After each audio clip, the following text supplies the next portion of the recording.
Eh, Assalamualaikum warahmatullahi wabarakatuh. Eh, Salam sejahtera untuk kita semua. Hari ini kita akan membahas mengenai dari analisa mata kuliah analisa keuangan perbankan. Eh, saya akan menyampaikan sesi pertama, yaitu mengenai pendahuluan, mengenai tujuan dan fungsi dari manajemen keuangan perbankan. Materi kuliah ini diberikan untuk mahasiswa S1 dari Universitas Inaba.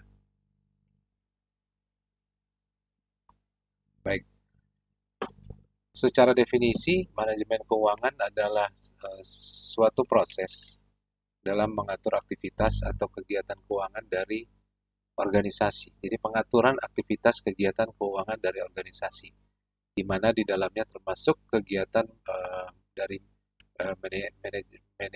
managing, planning, analisis, dan controlling terhadap keuangan yang biasa dilakukan oleh manajer keuangan. Jadi dia adalah pengaturan aktivitas atau kegiatan keuangan dari organisasi. Manajemen keuangan juga bisa diartikan sebagai seluruh aktivitas kegiatan perusahaan yang berhubungan dengan upaya untuk mendapatkan dana, upaya penggunaan dan pengalokasian dana tersebut secara efisien. Jadi, kalaupun harus mendapatkan dana, perusahaan itu akan berusaha meminimalkan biaya yang harus dikeluarkan dan alokasinya diupayakan untuk digunakan secara efisien. Inilah yang disebut dengan aktivitas dari manajemen keuangan.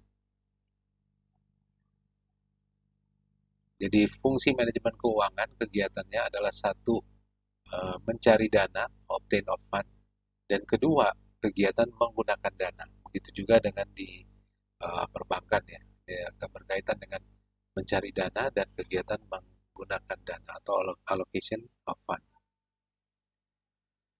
Nah, dalam kaitannya dengan eh, mencari dana, manajer keuangan itu bisa mendapatkan dari misalnya dari lembaga keuangan atau dari pasar modal. Dan dana ini yang diperoleh akan digunakan untuk kegiatan operasional perusahaan. Lalu jika terdapat biaya yang harus dikeluarkan, ini akan disampaikan lagi biaya yang harus dibayarkan itu ke lembaga keuangan. Begitu juga kalau ke pasar modal berarti adalah pengembalian dalam bentuk dividen kepada para pemegang saham. Nah, ada beberapa keputusan dalam fungsi manajemen keuangan. Eh, ini dalam kaitannya dengan fungsi manajemen keuangan adalah investment decision, keputusan investasi. Jadi kemana perusahaan akan menempatkan dana, hal sumber daya yang dimilikinya. Lalu keputusan pendanaan, financing. Jadi kemana perusahaan itu akan memperoleh pendanaan untuk kebutuhan modal kerja dan operasional perusahaan. Dan yang ketiga adalah keputusan dividen. Berapa porsi yang harus dibayarkan sebagai bagian keuntungan kepada pemegang saham dalam bentuk dividen. Yang pertama, mengenai keputusan investasi adalah keputusan yang diambil oleh manajer keuangan dalam mengalokasikan dana dalam bentuk investasi yang dapat menghasilkan laba di masa yang akan datang. Gambaran dari keputusan investasi ini akan berada di sisi aktiva dari neraca perusahaan. Jadi akan mempengaruhi struktur kekayaan perusahaan antara lain dalam bentuk current asset dan fixed asset dari sisi aktiva di neraca perusahaan. Jadi semua keputusan investasi akan berada terlihat di sisi aktiva dan neraca, bisa dia dalam bentuk kas, bisa dalam bentuk piutang, dalam bentuk persediaan, bisa dalam bentuk uh, peralatan, perlengkapan, ataupun juga dengan bisa dalam bentuk fixed asset gitu ya, atau misalnya bangunan, gedung kantor atau pabrik, dan itu semuanya adalah hasil dari keputusan investasi yang dilakukan oleh dari sebagian fungsi dari manajemen keuangan. Lalu keputusan pendanaan ini berkaitan dengan liabilities dari sisi pasifa, jadi ini berkaitan dengan liabilities dan ekuitas, jadi dengan modal ya. Jadi keputusan pendanaan adalah keputusan penting yang harus dilakukan manajer keuangan dalam kaitannya dengan kelangsungan hidup perusahaan. Itu adalah keputusan pendanaan atau financing decision. Financing decision ini menentukan jadi komposisi pendanaan yang paling optimal ya bagi perusahaan. Optimal maksudnya tentu saja dengan biaya yang rendah dan mungkin resikonya juga tidak terlalu besar. Jadi komposisi pendanaan ini bisa berasal dari internal seperti dari pemegang saham ataupun dari pihak eksternal. Nah, keputusan pendanaan ini yang akan tercermin di sisi pasifa perusahaan. Jadi akan mempengaruhi struktur modal atau yang disebut dengan capital structure atau financial structure.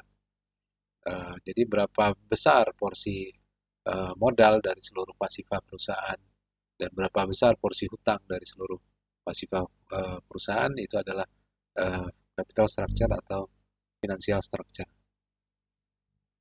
Lalu yang ketiga, berkaitan dengan fungsi manajemen keuangan adalah keputusan dividen. Jadi dividen yang dibayarkan merupakan bagian keuntungan dari perusahaan yang dibayarkan kepada pemegang saham. Keputusan ini adalah keputusan manajemen keuangan dalam menentukan besarnya berapa proporsi laba yang akan dibagikan kepada para pemegang saham. Berapa porsi yang akan dibagikan dan berapa porsi yang akan ditahan di perusahaan sebagai laba ditahan untuk pertumbuhan perusahaan. Kebijakan ini juga akan mempengaruhi cash flow perusahaan dan juga akan mempengaruhi capital structure dan financial structure dari perusahaan.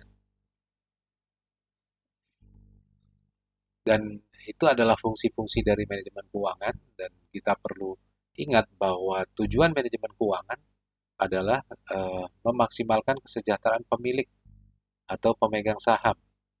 Jadi dalam bentuk apa memaksimalkan? Misalnya dengan memaksimalkan nilai perusahaan, lalu menjaga kelangsungan hidup perusahaan atau going concern, mencapai kesejahteraan masyarakat sebagai tanggung jawab sosial. Jadi tujuan manajemen keuangan terutama adalah memaksimalkan kekayaan pemegang saham, juga menjaga kelangsungan hidup perusahaan atau going concern.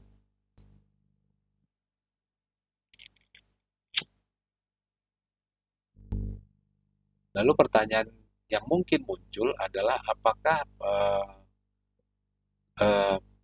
meningkatkan profit itu merupakan tujuan dari manajemen keuangan. Sebetulnya memaksimalkan profit itu kurang tepat, gitu ya dalam memaksimalkan kekayaan pemegang saham. Karena memaksimumkan profit itu dasarnya hanya merupakan tujuan jangka pendek dan meliputi satu periode tertentu. Memaksimalkan profit juga tidak memperhatikan masalah nilai waktu dari uang, value of money. Tujuan manajemen keuangan adalah memaksimalkan kemakmuran pemegang saham, antara lain dengan memaksimumkan harga saham, dengan memperhatikan bahwa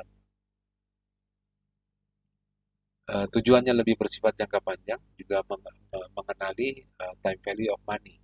Jadi mengenai jumlah dari value-nya dan kemampuan memperoleh keuntungan dan juga mempertimbangkan faktor risiko. Jadi kalau semata-mata profit mungkin kurang tepat. Contoh case yang bisa saya sampaikan misalnya kalau ingin memaksimalkan profit bisa jadi manajemen cukup memutuskan untuk menjual aset dan secara otomatis maka laba di tahun berjalan itu akan terlihat tinggi gitu ya, besar. Tapi apakah itu akan memaksimalkan kekayaan dari pemegang saham? Belum tentu, karena menjual aset kalau aset itu sifatnya strategis dan mempunyai masa manfaat yang lebih panjang gitu ya, itu akan hilang dengan keputusan yang sifatnya jangka pendek.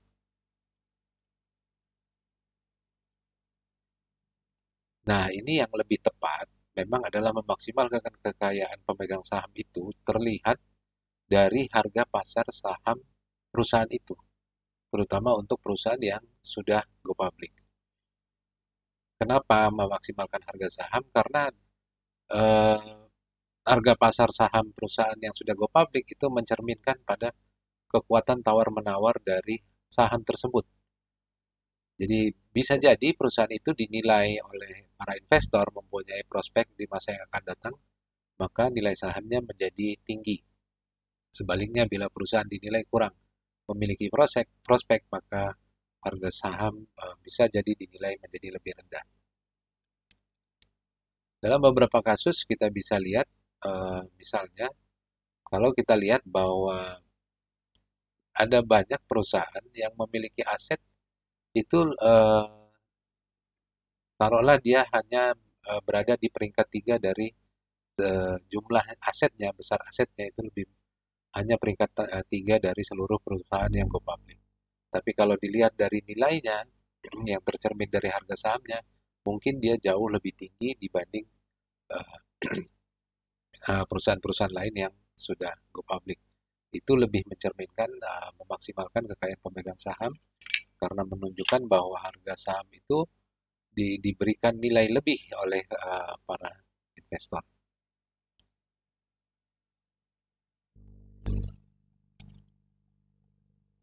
Dan apa kaitannya manajemen keuangan dengan fungsi perusahaan? Sebagaimana kita ketahui bahwa fungsi manajemen ada 5 fungsi, ada planning, organizing, actuating, coordinating, dan control. Dan fungsi pokok juga ada 4 fungsi pokok di dalam perusahaan, ada fungsi pemasaran, fungsi keuangan, produksi, dan fungsi personalia. Dengan demikian, manajemen keuangan dapat diartikan sebagai kegiatan perencanaan, pengorganisasian, pelaksanaan, pengkoordinasian, dan pengendalian fungsi-fungsi keuangan dalam fungsi pokok perusahaan.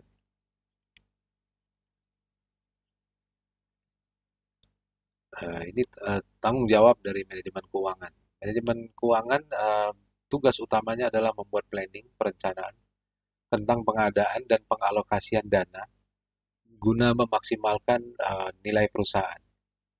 Jadi tadi kita kembali ke investment decision, financing decision, dan dividend decision.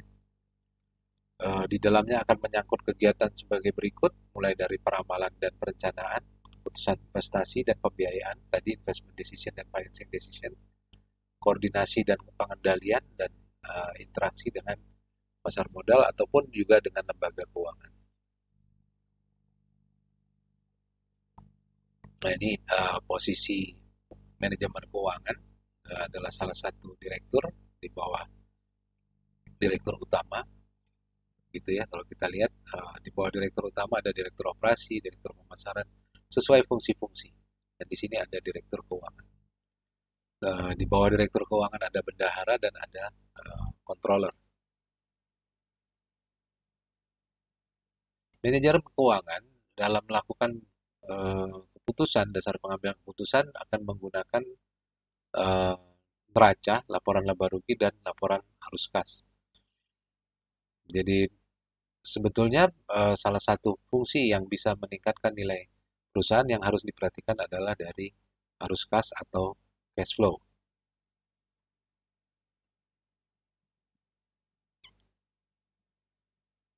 Nah ini kita kembali bahwa pengertian manajemen keuangan adalah mencakup fungsi bagaimana memperoleh dana dan allocation dan menggunakan dana tersebut.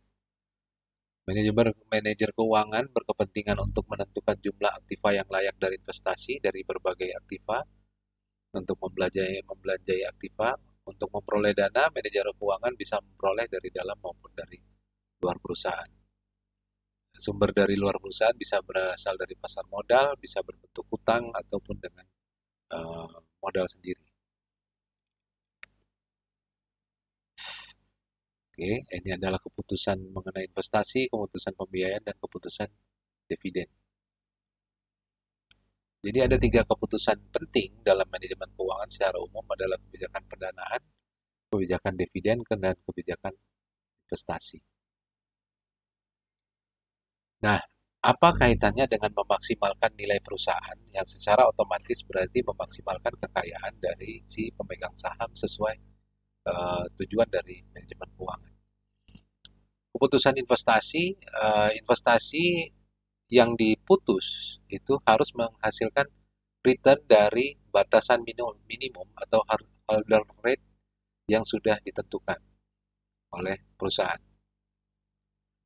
Bisa jadi misalnya sebagai contoh begini ya, perusahaan selama ini memperoleh laba bersih sekitar 15% dari total revenue, jadi dari total investasi yang diberikan.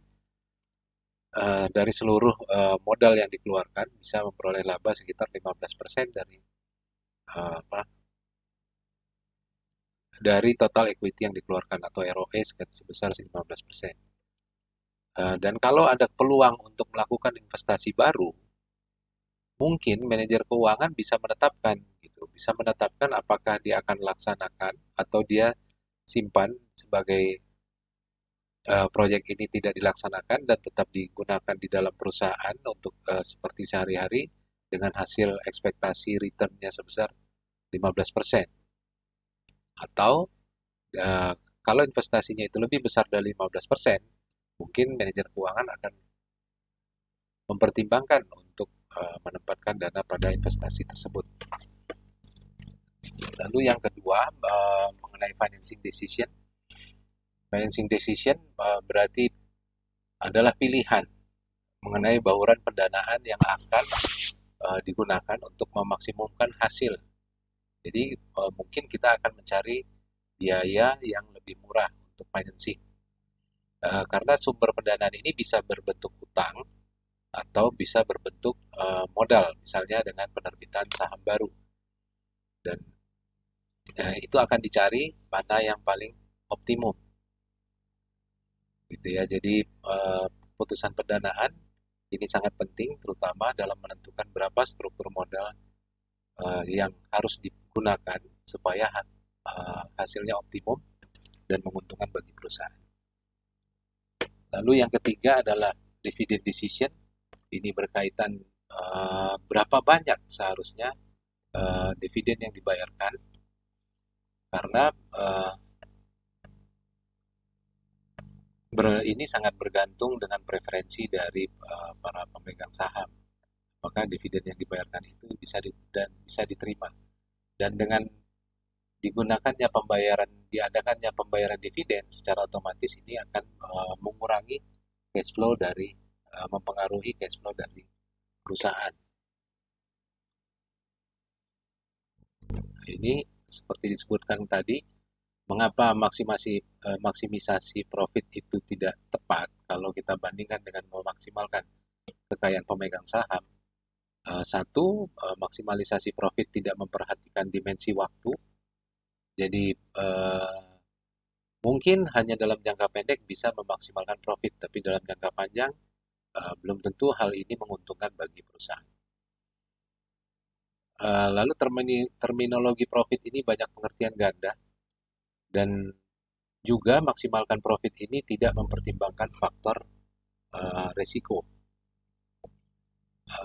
Misalnya, misalnya begini, contoh perusahaan bisa jadi memutuskan pendanaan dengan menggunakan perusahaan di Indonesia yang selama ini beroperasi dan melakukan penjualan dalam mata uang rupiah, mungkin bisa mempertimbangkan kalau hanya memaksimalkan profit, bisa mempertimbangkan menggunakan pinjaman dengan mata uang US yang suku bunganya lebih rendah gitu ya dari suku bunga rupiah. Tapi hal ini berarti mengabaikan risiko bahwa dalam jangka waktu tertentu bisa jadi terjadi fluktuasi kurs yang bisa menyebabkan beban hutang menjadi lebih besar. Nah, ini yang dimaksud dengan memaksimalkan profit, tidak memperhatikan atau mempertimbangkan faktor risiko. Lalu kenapa kita harus memaksimalkan kemakmuran pemegang saham? Karena berarti memaksimumkan nilai sekarang untuk keuntungan masa depan, sudah mempertimbangkan aspek risiko, misalnya fluktuasi dari laba sudah dipertimbangkan, menyimbangkan kepentingan pemilik, kreditur, dan pihak lain yang berkaitan dengan perusahaan, lalu memaksimalkan nilai value yang lebih menekankan pada cash flow daripada hanya sekedar laba bersih. Memaksimalkan kemakmuran pemegang saham tidak mengingkari adanya tanggung jawab sosial atau corporate social responsibility. Nah, sekarang kita masuk ke manajemen perbankan. Manajemen dalam perbankan pada intinya adalah mengatur segala bentuk kegiatan keuangan bank itu sendiri. Jadi bisa bentuk perencanaan, pengorganisasian, pelaksanaan maupun evaluasi dalam aktivitas perbankan. Sebagaimana teman-teman tahu bahwa perbankan itu mempunyai fungsi untuk menghimpun dana masyarakat dan menyalurkan dana lagi kepada masyarakat dalam bentuk pinjaman. Jadi di sini fungsi perbankan adalah pertama sebagai agent of trust, adalah kepercayaan dalam menghimpun dana masyarakat dan maupun dalam menyalurkan dana masyarakat.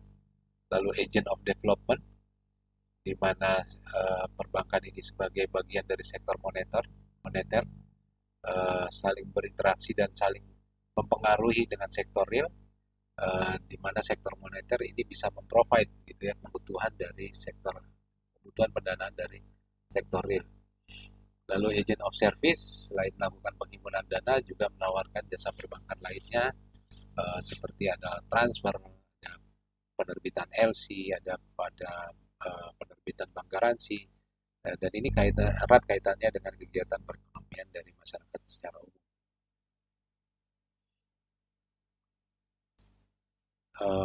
Baik, saya kira cukup untuk perkenalan kita mengenai